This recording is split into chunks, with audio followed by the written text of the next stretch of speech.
तो नरहरदेव जी गोरीलाल ठाकुर जी की सेवा करते थे और गोरीलाल कुंज के मुख्य अर्चक। कई सारे शिष्य थे उनके, उन्हीं शिष्यों में एक थे श्री रसिक देव जी। तो नरहरदेव जी के मन में आता तो था कि मैं गोरीलाल ठाकुर जी की सेवा रसिक देव को दे दूं, लेकिन उनके मन में आया कि पहले परीक्षा ले लूं, ये वास्तव में योग्य है कि नहीं सेवा के। बहुत सुंदर लीला है। तो नरहरदेव जी ने क्या किया, अपने दूसरे शिष्य को बुलाया और कई 2-3 शिष्यों को बुला करके कहा, बोले सुनो, कल से तुम लोगों को एक अभिनय करना। अभिनय मतलब नाटक। कैसा नाटक? बोले जबरदस्ती की शिकायतें लेके आनी है रसिक देव की मेरे पास। कभी अपना कोई वस्त्र फाड़ देना और मुझसे आके शिकायत करना, रसिक देव जी ने फाड़ दिया। कभी कोई सामग्री गिरा देना, कह देना रसिक देव जी ने। तो सब बोले गुरुजी ऐसा क्यों? बोले जैसा हम कह रहे हैं वैसा करो, हमको परीक्षा लेनी है रसिक देव की। और दूसरे दिन बेचारे रसिक देव जी तो बड़े सीधे थे, बहुत सौम्य, बहुत सरल सीधा स्वभाव उनका। और दूसरे दिन वही हुआ। अब कभी एक शिष्य आता, बोले गुरुजी देख लीजिए, रसिक देव जी को समझा लीजिए, इन्होंने जो है हमारा वस्त्र फाड़ दिया। और रसिक देव जी वहीं बैठे थे। और रसिक देव जी बोले मैंने कब फाड़ा? झूठ मत बोलो, तुमने फाड़ दिया, तुमने जोर से खींचा था उठा करके और तभी हमारा वस्त्र फट गया। गुरुदेव देख लीजिए, इनको समझा लीजिए। लेकिन रसिक देव जी का स्वभाव ऐसा था, हो सकता है गलती से हमने कर दिया हो, हम भूल गए, हमने कब किया याद नहीं आया, गुरुदेव क्षमा प्रार्थी हैं, अब नहीं करेंगे। अब यहां गुरु दोनों बात कर रहे हैं, परीक्षा भी ले रहे हैं और शिष्यों को बता भी रहे हैं। उसकी सहनशीलता देखो। दूसरे दिन फिर कोई चेला ने आके शिकायत की, तीसरे दिन फिर कोई चेला ने शिकायत की। ऐसे इतनी शिकायतें हो गई, रसिक देव जी को खुद ही लगने लगा कि मुझ में अपराध है। और एक दिन नरहरदेव जी गुरुदेव जो थे उनके, उन्होंने कहा, ए रसिक देव इधर आओ, तुम्हारी बहुत शिकायतें आ रही हैं हमारे पास, अब अगर एक भी शिकायत आई तो हमको कठोर नियम लेना पड़ेगा। बोले गुरुदेव मैं कुछ नहीं करूंगा। रसिक देव जी कुछ नहीं करते, सुबह स्नान करके एक कोने में खड़े रहते, भैया मुझसे पता नहीं कब अपराध बन जाता है, आज मैं कुछ नहीं करूंगा। उस दिन पूरे दिन कुछ नहीं किया। उस दिन भी गुरुदेव पर एक शिकायत पहुंच गई, देखिए रसिक देव जी ने हमारी ऊपर ना उठा के जो है मट्टी में फेंक दिया। गुरुदेव ताम्र वर्ण, आंखें लाल, मुख लाल। बोले रोज तुम्हारी शिकायत आती है, रोज सब आके तेरी शिकायत करते हैं, तो एक काम कर, आश्रम से निकल जा। रसिक देव जी हाथ पैर कांप रहे हैं, रो रहे हैं। बोले गुरुदेव मैंने अपराध किया, उसका मुझे दंड आप आश्रम में ही दे दीजिए, लेकिन मुझे दूर मत कीजिए, मैं आपको देखे बगैर रह नहीं पाऊंगा। एक बार को प्रिया प्रियतम के नित्य दर्शन ना हो मुझे स्वीकार है, पर मेरे गुरुदेव मुझे ना दिखें, ये मुझसे सहन नहीं होगा गुरुदेव। बोले सुन, हमारी आज्ञा मान और आश्रम छोड़ के चला जा, अभी जा। रसिक देव जी बोले गुरुदेव दूसरी बार कहना नहीं पड़ेगा आपको, मैं जाता हूं। और अपने सब गुरु भाई जो शिकायतें करते थे वो अंदर ही अंदर वे सब रो रहे हैं, क्योंकि रसिक देव जी ने कुछ किया नहीं, ये तो गुरुदेव करवा रहे हैं। सबसे क्षमा प्रार्थी हो गए, मुझे क्षमा कर देना गुरु भाई, मैंने जो किया मुझे क्षमा कर देना। और अपने गुरुदेव की चरण रज को लेकर के एक पोटली में और आश्रम को प्रणाम करके, गोरीलाल जी को प्रणाम करके निकल गए।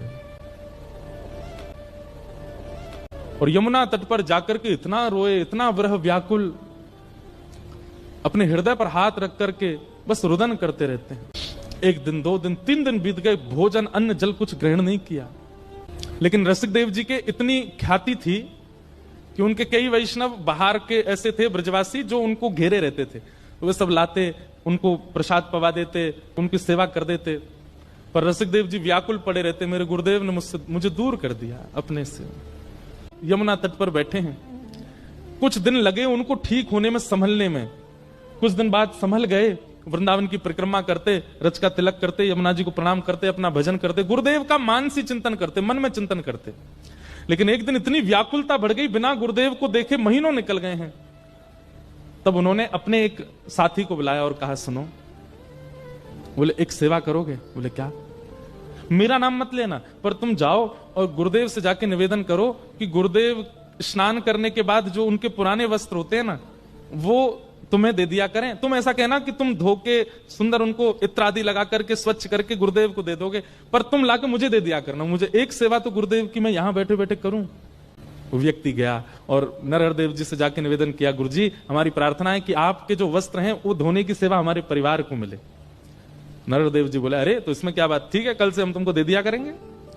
अब वो व्यक्ति गया और नरहरदेव जी गुरुदेव के जितने वस्त्र होते थे ला करके रसिक देव जी को दे देते। रसिक देव जी पहले तो गुरुदेव के वस्त्रों को लेते, फिर उनको प्रणाम करते, फिर उनकी सुगंधी लेते, उन्हीं को वंदन करते, उन्हीं से लिपट लिपट के रो लेते, मेरे गुरुदेव के वस्त्र हैं। और फिर उसके बाद सुंदर जल से उनको स्वच्छ करते, सुखाते, वही उनकी सेवा, नाम जप और गुरुदेव के वस्त्र धोना, यही उनकी सेवा थी। गुरुदेव के 2 वस्त्र हैं, ऊपर का कुर्ता, नीचे की धोती, यही युगल सरकार मान लेते हैं, इन्हीं की ऐसी आराधना करते और उसमें बढ़िया इत्र लगा करके भिजवा देते। नरहरदेव जी को बड़ा सुख मिलता, उनका भजन में और सुख बढ़ने लगा। वो वस्त्र धारण करते प्रिया प्रियतम के प्रति और भाव बढ़ने लगा उनका। जब अपना भाव बढ़ता देखा ठाकुर जी के प्रति, 2-4 दिन में उनको लगा इतना प्रेम पिछले बीते सालों में मुझे ठाकुर जी से नहीं हुआ, ये जब से ये वस्त्र धो के लाने लगा मेरा प्रेम ऐसा अटूट हो गया ठाकुर जी से। एक दिन उसको बुलाया, बोले इधर आ, वो वस्त्र तू ही धोता है? जी गुरुदेव। झूठ मत बोलना, अगर तैने झूठ बोला तो मैं श्राप तो नहीं दूंगा, लेकिन गुरुदेव के सामने झूठ बोलेगा तेरा भजन नष्ट हो जाएगा। वो घबरा गया, बोले गुरुदेव मैं नहीं धोता हूं, क्षमा, दृष्टता क्षमा करें। आपके परम रसिक शिष्य श्री रसिक देव जी वो यमुना तट पर बैठे, आपने उनको दूर कर दिया गुरुदेव, वो बहुत रोते हैं आपकी व्याकुलता में, वो आपके वस्त्र धोते हैं, मैं आपसे वस्त्र लेके वहां चला जाता हूं, वो धोते हैं, वो आपके युगल वस्त्रों को युगल मान करके पूजा करते हैं, सेवा करते हैं, इत्र लगाते हैं, धोते हैं, सुखाते, फिर भेजते हैं। नरहरदेव जी के नेत्र बंद हो गए, नेत्रों में आंसू आ रहे हैं, क्योंकि इतना प्रेम ठाकुर जी के प्रति किसी सामान्य की सेवा से नहीं हो सकता।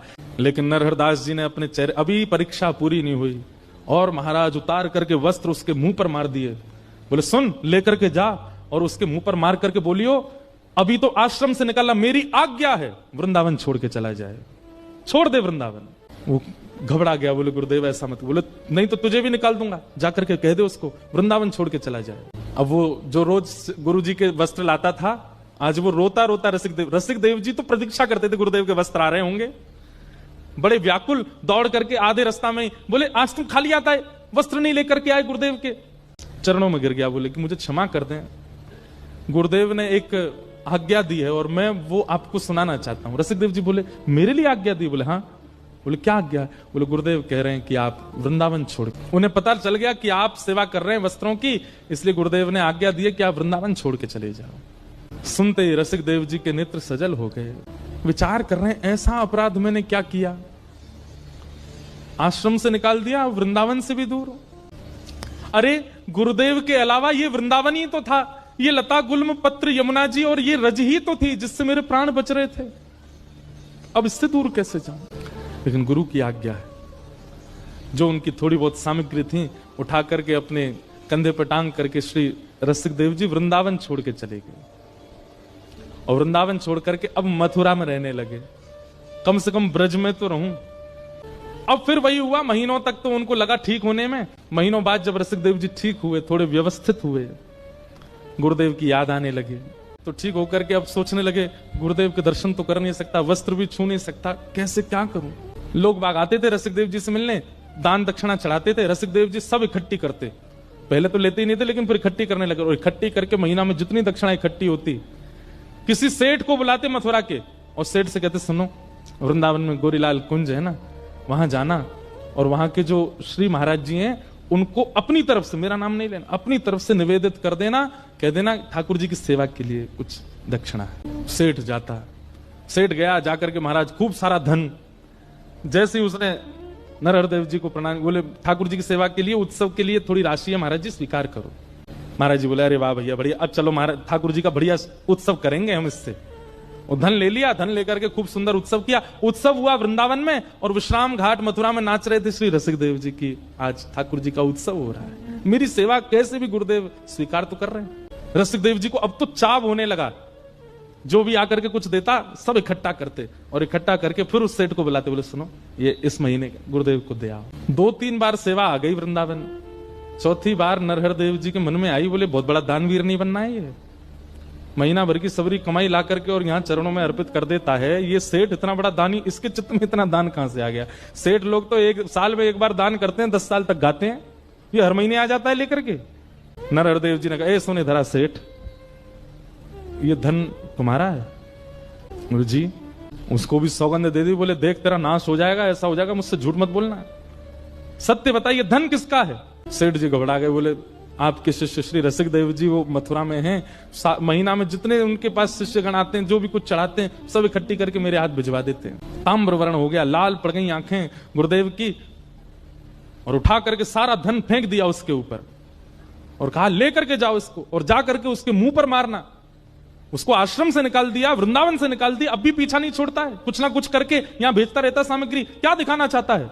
और उसको आज्ञा देना, यदि गुरु के प्रति निष्ठा रखता है तो अब ब्रज छोड़ के चला जाए। सेठ जी वापस गए और रसिक देव जी के चरणों में वह दक्षिणा अर्पित कर दी। बोले कि गुरुदेव बहुत नाराज हो गए, आज उन्हें पता चल गया कि आप सेवा भेजते हैं और उन्होंने आज्ञा की है कि आज सूर्यास्त होने से पहले पहले ब्रज छोड़ के चले। रसिक देव जी अपनी सामग्री सब उठाई और तुरंत निकल गए वृंदावन ब्रज छोड़ करके, और ब्रज छोड़ करके अपने जन्म स्थान बुंदेलखंड के पास मध्य प्रदेश में पहुंचे और वहीं रहने लगे। अब ना तो सेवा कर पाते हैं, ना सेवा पहुंचवा पाते हैं, कुछ नहीं करते, केवल वहां बैठे बैठे मानसी में गुरु का स्मरण करते हैं। नित्य अपने गुरुदेव का त्याग नहीं किया, नित्य मानसी में प्रिया प्रियतम और प्रिया प्रियतम के चरणों में बैठे गुरुदेव और इन तीनों की उपासना करते हैं श्री रसिक देव जी महाराज। अब तो वर्षों बीत गए, वृंदावन देखा भी नहीं रसिक देव जी ने। कुछ वर्ष बाद श्री नरहर देव जी बुंदेलखंड यात्रा पर गए, और जैसे ही बुंदेलखंड यात्रा पर गए तो पूरे बुंदेलखंड के वैष्णव समाज इकट्ठा हो गया, सबने खूब स्वागत किया। इतने बड़े रसिक संत आए हैं वृंदावन से। कुछ लोगों ने जाकर के श्री रसिक देव जी से कहा, बोले आपके गुरुजी आए हैं बुंदेलखंड, आप वृंदावन नहीं जा सकते, आपको अधिकार नहीं है, कम से कम यहां उनका दर्शन कर लीजिए, वो नगर भ्रमण पर निकले हैं, आप बाहर आ जाइए ना, हम लेके चलते हैं, आप दूर खड़े होकर ओट में से दर्शन कर लेना। रसिक देव जी रोने लगे, हाथ पांव चलाने लगे, बोले मेरा मन तो बहुत है कि मैं गुरुदेव को एक बार देख लूं, लेकिन मुझे भय इस बात का कहीं उन्होंने मुझे देख लिया तो वो प्रसन्न मुद्रा में होंगे, हंस रहे होंगे, कहीं मुझे देख करके उदास ना हो जाए, दुखी ना हो जाए, मेरे मुख से कहीं उनके चित्त पर मलिनता ना आ जाए। सुनो, तुम जाओ और गुरुदेव को देखना, उनकी रूप माधुरी का दर्शन करना, और उनके नेत्र कैसे लग रहे हैं, नासिका कैसी, कान कैसे, चरण कैसे, और जो वो चल के चले जाएं उनकी रज ले आना। ऐसी गुरु निष्ठा। परिकर जाता है, आकर के बताता, बोले गुरुदेव के बाल थोड़े से पक गए, गुरुदेव के नेत्र ऐसे हैं, गुरुदेव थोड़े वृद्ध हो गए, धीमे धीमे चलते हैं। सुन करके श्री रसिक देव जी रोने लगे, और रज जैसे ही आई माथे से लगाई, कंठ पर लगाई, मुख में धारण कर ली मेरे गुरुदेव के श्री चरणारविंद, चित्त से लगा करके पूरी रात चिंतन करते रहे। अब तो रसिक देव जी की ऐसी स्थिति हो गई कि रसिक देव जी अपनी कुटिया में बैठते हैं और नेत्र बंद करके अपने गुरुदेव का स्मरण करते हैं। वहां गुरुदेव के साथ क्या घटना होती है वो रसिक देव जी को यहां बैठे बैठे दिखने लग जाता है। एक दिन बुंदेलखंड यात्रा पर रात में गुरुदेव स्नान करने के लिए ब्रह्म मुहूर्त में निकले, तो दिया हाथ में लेकर के गुरुजी जा रहे थे, हवा जोर की चली, दिया बुझ गया, और दिया जैसे बुझा तो एक वृक्ष की टहनी थोड़ी नीचे थी, वो गुरुदेव के माथे पर लग गई, और जैसी लगी यहां ब्रह्म मुहूर्त में श्री रसिक देव जी अपनी कुटिया में रोने लगे और माथा पकड़ करके कहने लगे, अरे कोई जाओ, मेरे गुरुदेव के माथे पर लगी है, अभी अभी एक टहनी लगी है। रसिक देव जी के परिकर ने उनका हाथ जैसे दूर किया तो चोट लगी गुरुदेव को, पर रक्त निकला श्री रसिक देव जी की। ऐसी स्थिति। लेकिन लोग जाकर के केवल कहते हैं, नरहर देव जी की कैसी निष्ठुरता, इतने में भी रसिक देव को स्वीकार नहीं कर रहे हैं। किसी ने जाकर के ये घटना सुना दी कि गुरुदेव आपके माथे पर लगी थी कल। बोले तुम्हें कैसे पता, मेरे साथ तो कोई था नहीं। बोले भगवान, आपका एक शिष्य बैठा है यहां से थोड़ी दूरी पर, आपके साथ कुछ भी घटना होती है उसे पता चल जाता है। परसों आपको एक बूढ़ी मैया ने गर्म दूध पिला दिया था, आपका मुख जल गया था। बोले हाँ, जला आपका मुख, छाले पड़े रसिक देव जी के।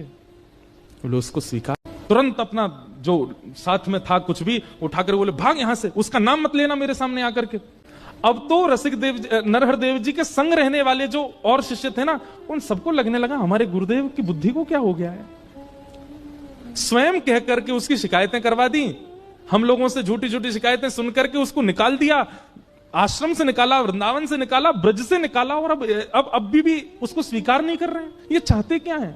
और इतने क्रोध में आ गए, रसिक देव जी का नाम सुनते ही तुरंत शिष्यों से बोला, अभी वृंदावन चलो, अब नहीं रहना यहां पर। शिष्यों में से भी कई लोगों ने कहा, बोलो गुरुदेव ऐसा स्वभाव आपका पहले तो नहीं था, आप ये किस प्रकार का व्यवहार कर रहे हैं रसिक देव। बोले मुझे मत सिखाओ, चलो यहां से। बड़े बड़े संतों ने, बड़े बड़े आचार्यों ने, बड़े बड़े भक्तों ने जाकर के नरहर देव जी से कहा कि रसिक देव को स्वीकार कर लो, पर उन्होंने नहीं किया। ऐसी परीक्षा तो किसी गुरु ने नहीं ली। नरहर देव जी वापस वृंदावन आए, और वृंदावन में जैसे गोरीलाल जी की सेवा में पहुंचे, तो अब तक तो और बालक सेवा कर रहे थे, आज जैसे ही आप स्वयं सेवा में गए तो आपने क्या देखा, भीतर विराजमान युगल सरकार प्रिया प्रियतम के नेत्रों से अश्रु गिर रहे हैं। नरहर देव जी ने तुरंत पर्दा किया, चरणों में गिर गए, बोले सरकार जय जय, आप क्यों रुदन कर रहे हैं, सेवा में कोई चूक हो गई, रसोई सिद्ध नहीं हो रही, आपके श्रृंगार में कोई कमी हो रही है, आप क्यों रुदन कर रहे हैं सरकार? किशोरी जी आज्ञा देकर के कहने लगी, बोले अब हमसे ये देखा नहीं जा रहा है, अब परीक्षा की पराकाष्ठा कर रहे हैं आप। इतनी परीक्षा तो कभी श्याम सुंदर नहीं लेते, इतनी परीक्षा की भावना तो कभी किसी देव चित्त में नहीं आती, जितने कठोर हृदय से आप रसिक देव की परीक्षा ले रहे हैं। हमारी आपसे प्रार्थना है, रसिक देव को अब स्वीकार कर लो। नरहरदेव जी उठ करके नृत्य करने लगे, बोले मैं बस इसी की प्रतीक्षा कर रहा था कि आप कहो कि उसको स्वीकार करो। मुझसे सबने कहा, आचार्यों ने कहा, शिष्यों ने कहा, पर मैं रसिक देव की भक्ति आपके मुख से सुनना चाहता। आज नरहरदेव जी का एक अलग रूप दिखा, जो इतने निष्ठुर, इतने कठोर हृदय के बन गए थे पिछले कुछ वर्षों में, आज वो द्रवित हृदय, इतने दिन का भरा था हृदय में, नेत्रों से अविरल अश्रुधार गिर रही है। और अपने सब शिष्यों से कहने लगे, मेरे प्राण, मेरे जीवन, मेरे अत्यंत प्रिय रसिक देव को कोई लेकर के आओ। शिष्यों ने जाकर के श्री रसिक देव जी को कहा, बधाई हो गुरु भाई, श्री गुरुदेव आपको वृंदावन बुला रहे हैं। और ये शब्द सुनने के लिए रसिक देव जी के कान तरस गए थे कि मुझे गुरुदेव पुकारे। पैदल ही निकल पड़े बुंदेलखंड से, रोते बिलखते श्री रसिक देव जी आए वृंदावन। और जैसी गोरीलाल कुंज में आकर के श्री गुरुदेव को आज वर्षों बाद देखा, लिपट गए एक दूसरे के अंक से। यहां दोनों का मिलन हो रहा है और भीतर प्रेमाश्रु पुलकित हो रहे हैं श्री श्यामा श्याम के नेत्रों से अविरल अश्रुधार। कभी सिर पर हाथ फेरते हैं, कभी हृदय से लगाते हैं, कभी माथे को चूमते हैं। गुरुदेव बोले, रसिक देव तेरी बहुत परीक्षा ली मैंने, लेकिन तेरी निष्ठा की बलिहारी, एक बार भी तेने मन में मेरे प्रति कोई दुर्भाव नहीं रखा। आज अपने जीवन की जमा पूंजी, अपने समस्त रसिक जनों की जमा पूंजी और मेरे प्राण आधार तुझे हम उपहार में देंगे।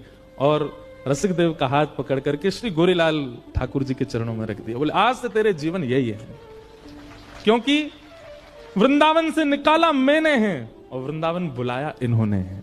मैं तुझे वृंदावन बुलाऊं ये मुझ तक सीमित होता। गुरु तो कृपा कर देता है, शिष्यों पर बुला लेता है, पर मैं तो चाहता था मेरे रसिक देव को प्रिया प्रियतम बुलाऊं, और इन्होंने कहकर के बुलाया कि रसिक देव को बुलाओ।